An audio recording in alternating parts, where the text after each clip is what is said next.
Bismillahirrahmanirrahim. Alhamdulillahirabbil alamin wassalatu wassalamu ala asyrofil anbiya'i wal mursalin sayyidina wa maulana Muhammadin wa ala alihi wa ashabihi ajma'in. Wa subhanaka la ilma lana illa ma 'allamtana innaka antal alimul hakim wa tub 'alaina innaka antat tawwabur rahim. Wala haula wala quwwata illa billahil aliyyil azim. Ba'd. Nah, sekalian kita akan lanjutkan pelajaran hadis kita kemarin sampai hadis yang ke-8. Hadis ke-8 tentang apa? Ya, hadis ke-8 menerangkan bahwa agama itu nasihat. Maka orang yang beragama itu seyogyanya selalu menjadikan nilai-nilai yang terkandung di dalam agama yang diyakininya sebagai sebuah nasihat. Karena kita mengaku beragama Islam, maka pijakan kita dalam kehidupan adalah mengikuti nasihat-nasihat di dalam Al-Quran maupun hadis Rasulullah Sallallahu Alaihi Wasallam. Kita akan lanjutkan sekarang hadis yang ke-9. Dibuka semuanya, kita baca bersama-sama. Bismillahirrahmanirrahim. Bismillahirrahmanirrahim. Diulangi bersama-sama. Bismillahirrahmanirrahim. Hadis 9. Hadis tentang membaca Al-Quran. Al-Mahiru bil Qur'ani ma'as safaratil kiramil bararah. Saya ulang. Al-Mahiru bil Qur'ani ma'as safaratil kiramil bararah. Artinya orang yang mahir membaca Al-Quran akan tinggal bersama malaikat Jibril. Hadis riwayat Bukhari Muslim. Baik, semua hadis yang kita pelajari di setiap hari Rabu itu semuanya hadis-hadis pendek yang tidak sulit. Tidak sulit untuk membacanya, tidak sulit untuk memahaminya, dan tidak sulit pula untuk menghafalkannya. Karena itu 9 hadis yang sudah kita pelajari, pastikan kamu semua hafal. Anak-anak sekalian, hadis yang ke-9 ini lebih jelas dan memperkuat lagi kepada hadis yang sudah pernah kita pelajari, yaitu hadis kedua.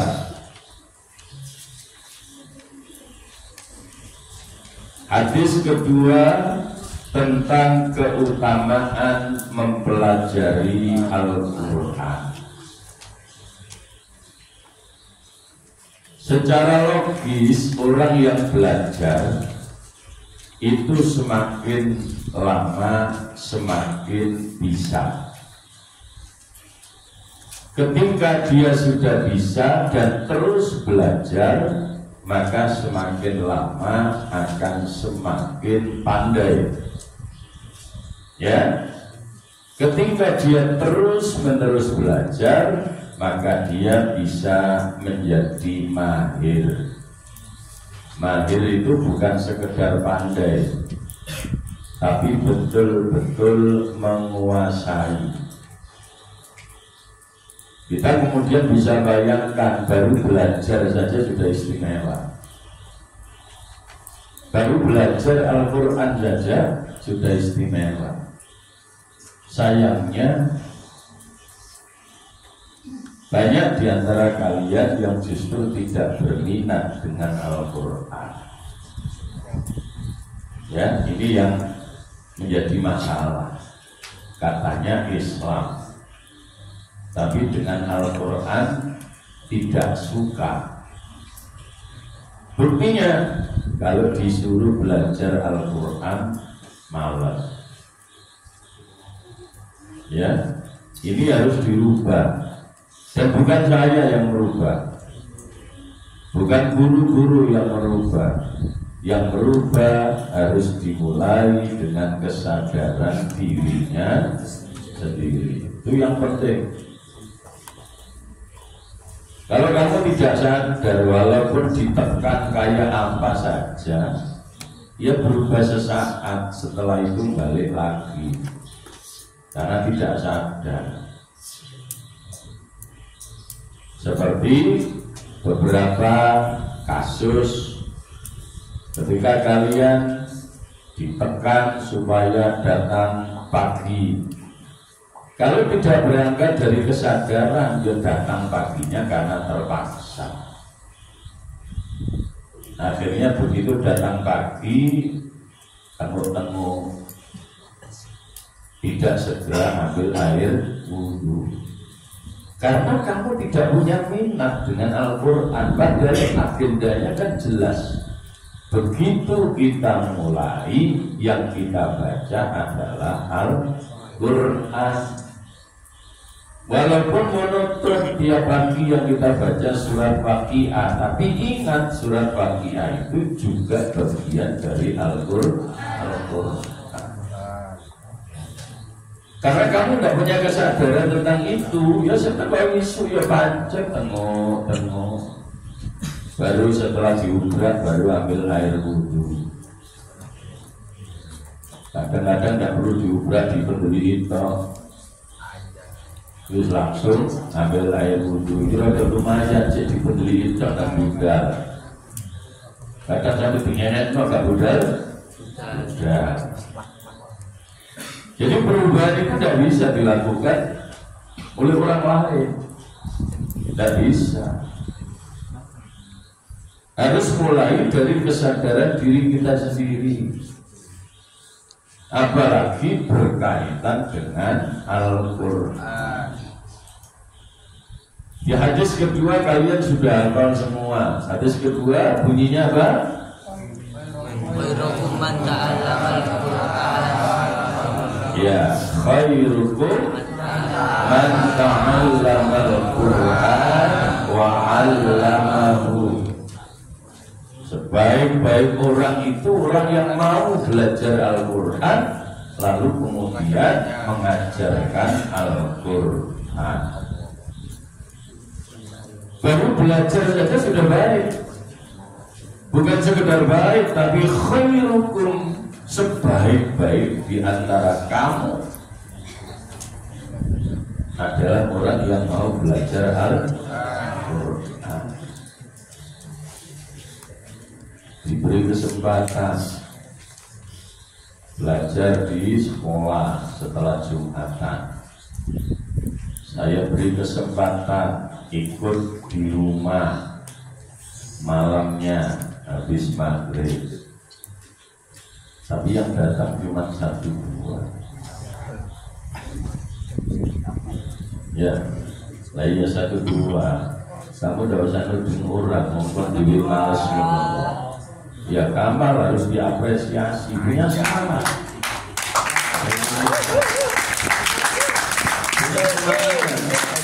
Nah soal bisa nggak bisa urusan itu, yang penting mau belajar. Karena belajar itu sudah istimewa.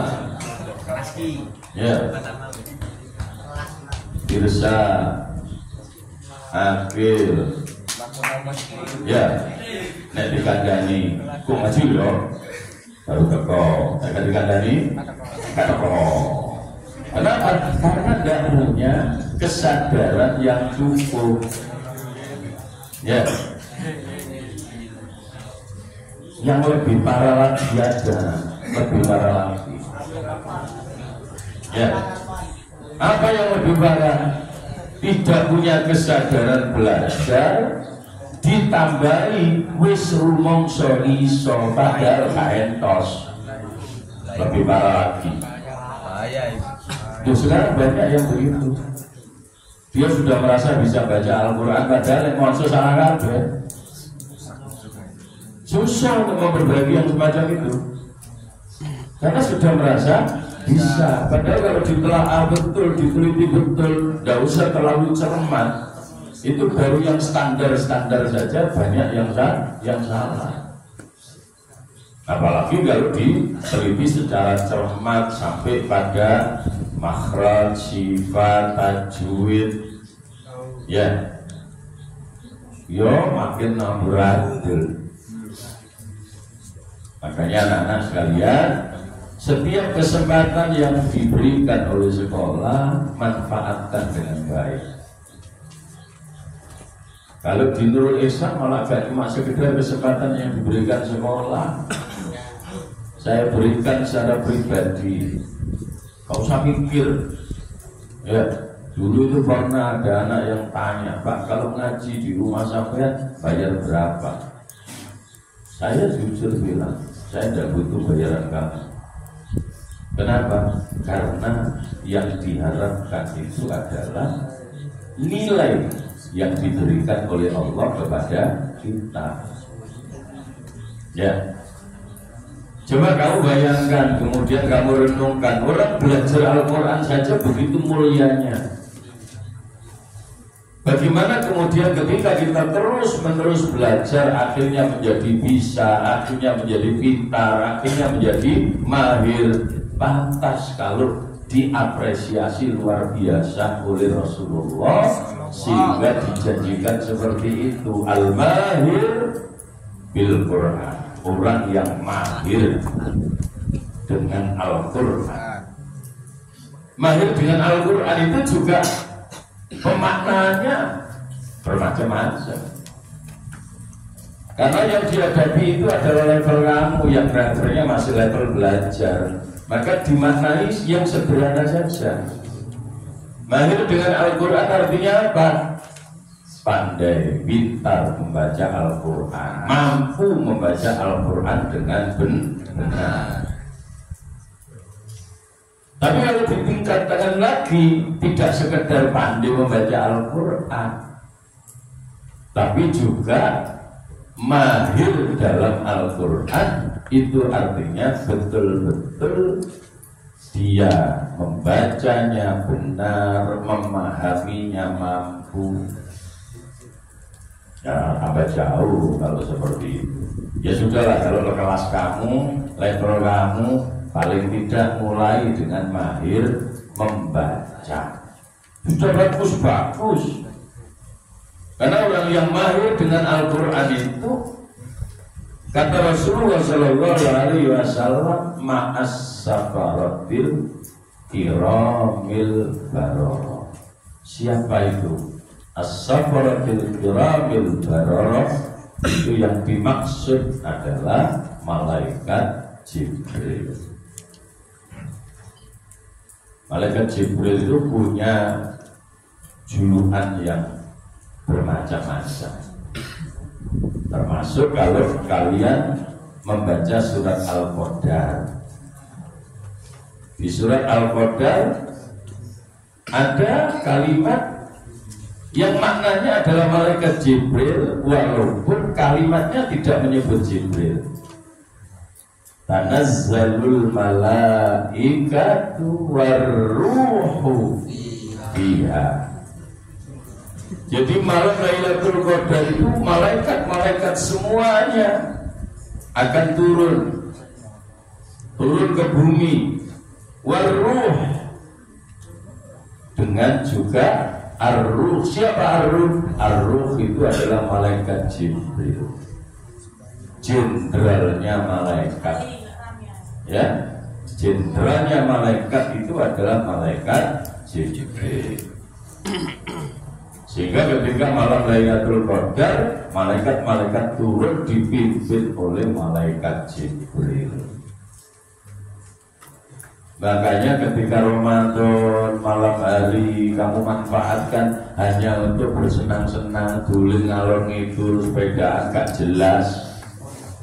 Ya, apalagi kemudian diisi dengan maksiat.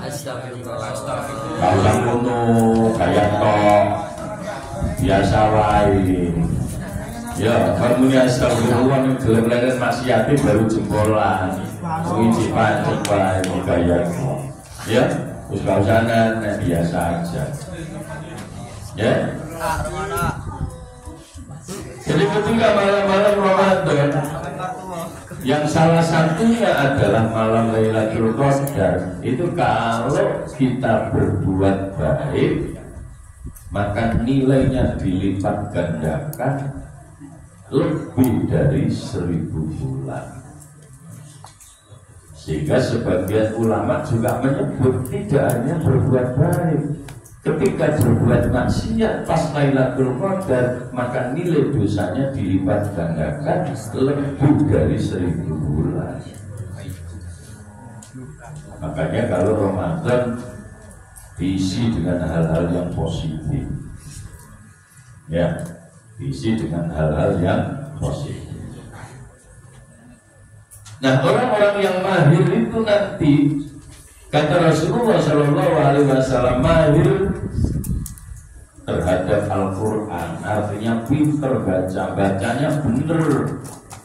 Apalagi mahir dalam arti yang sempurna, benar-benar menguasai Al-Quran, yo hafal Quran, yo ngerti artinya Quran, bisa menjelaskan bagaimana maksud dari ayat-ayat Al-Quran sesuai dengan penjelasan dari para ulama-ulama ahli tafsir.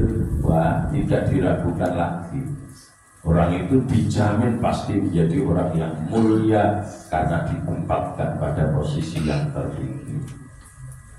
Makanya yang sudah bisa baca Al-Quran jangan berhenti, terus asrofi, terus belajar, ya, terus belajar, terus ditingkatkan, ya, pasti terus diperbaiki, ya, pura,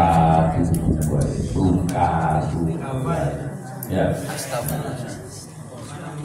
Kebenaran itu kabar entos, ngomong toh, ya tapi ngomong tak, ngomong tidak. Ya wes. Jadi seperti itu. Usahakan Al-Quran itu menjadi kawan dekat kita setiap saat kita bersama dengan Al-Quran. Ya, Ghazali tak boleh ngomong rumah kayak set ngelipiti wakilan. Ya, perhatikan. Anak-anak sekalian, karena itu ketika kalian ingin menjadi orang-orang mulia, mumpung masih remaja, mumpung masih sekolah, ini kesempatan kalian untuk memompa diri, ya, supaya apa? Supaya waktu kita banyak digunakan untuk belajar Al-Quran. Karena kita punya kewajiban. Coba kamu buka catatannya. Saya pernah menjelaskan kewajiban kita terhadap Al-Quran apa saja.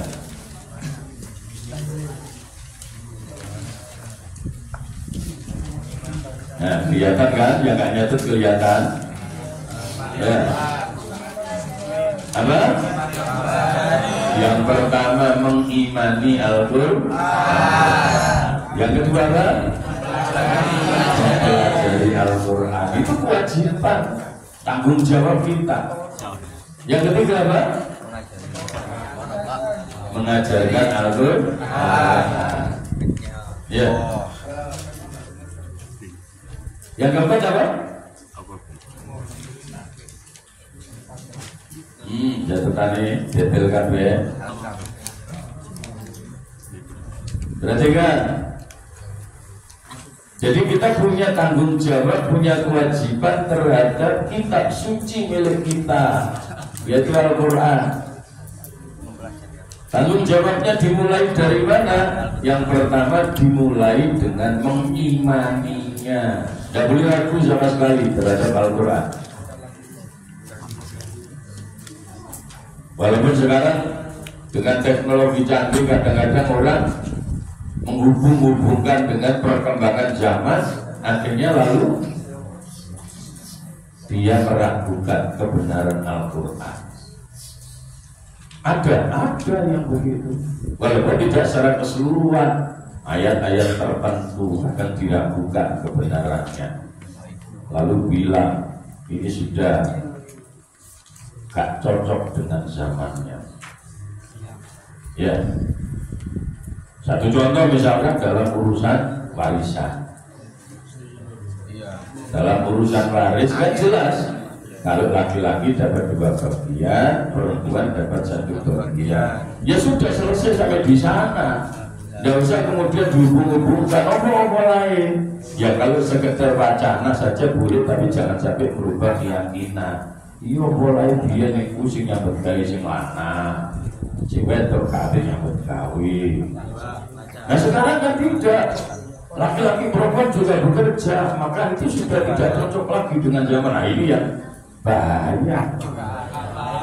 Ya itu pemikiran-pemikiran yang kacau. Makanya saya sering kali mengatakan kalau belajar Al-Quran itu harus dengan guru. Tidak boleh saenake dhewe, diterjemahno dhewe, ditafsiri dhewe, tidak boleh. Makanya yang pertama mengimani itu total sudah. Mengimani Al-Quran. Setelah itu apa? Mempelajari. Mulai dari belajar membacanya. Ya. Belajar memahaminya. Setelah mempelajari Al-Quran, yang ketiga apa? Yang ketiga adalah mentadabburi Al-Quran. Mentadabburi Al-Quran. Apa tadabbur itu? Tadabbur itu memikirkan, berpikir tentang nilai-nilai yang diajarkan di dalam Al-Quran, sehingga kita bisa mengerti bagaimana seharusnya yang kita lakukan sebagai orang yang beriman kepada Al-Quran. Nah setelah itu baru yang keempat kita punya tanggung jawab mengajarkan atau mendakwahkan. Ya, mengajarkan Al-Quran. Kalau yang sudah betul-betul bisa, ya punya kewajiban untuk mengajarkan Al-Quran. Saya bisa membaca Al-Quran, saya berusaha untuk mengajarkan bagaimana cara membaca Al-Quran. Yang susah, yang orang yang sebenarnya tidak pandai membaca Al-Quran dengan baik, tapi dia merasa sudah bisa, lalu kemudian ngajarin orang, nah ini yang kadang-kadang betul-betul bisa membuat orang lain tidak menjadi benar, tapi malah tambah salah. Oke, makanya sekali lagi anak-anak, saya selalu mendorong belajar, apalagi mempelajari Al-Quran. Supaya apa? Supaya nanti kalian bisa mencapai tingkatan mahir terhadap Al-Quran. Orang yang sudah mahir dijamin oleh Rasulullah ma'as safaratil kiramil bararah. Ya, ini pelajaran kita di hadis yang ke-9. Saya berharap ini dipahami dengan baik. Coba kita baca bersama-sama hadis yang ke-9, mulai dengan basmalah sampai terjemahannya. Mulai.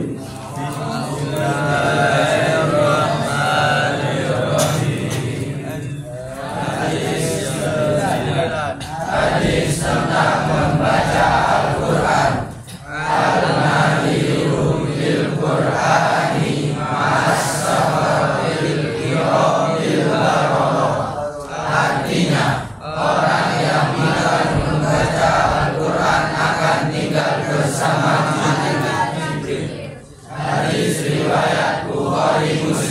Ya, makasih ya anak, itu terus dihafalkan, ya, dihafalkan supaya kalian betul-betul bisa paham dan akhirnya bisa menghafalkan. Ya, baik kita akhiri Al-Fatihah. Lanjutkan.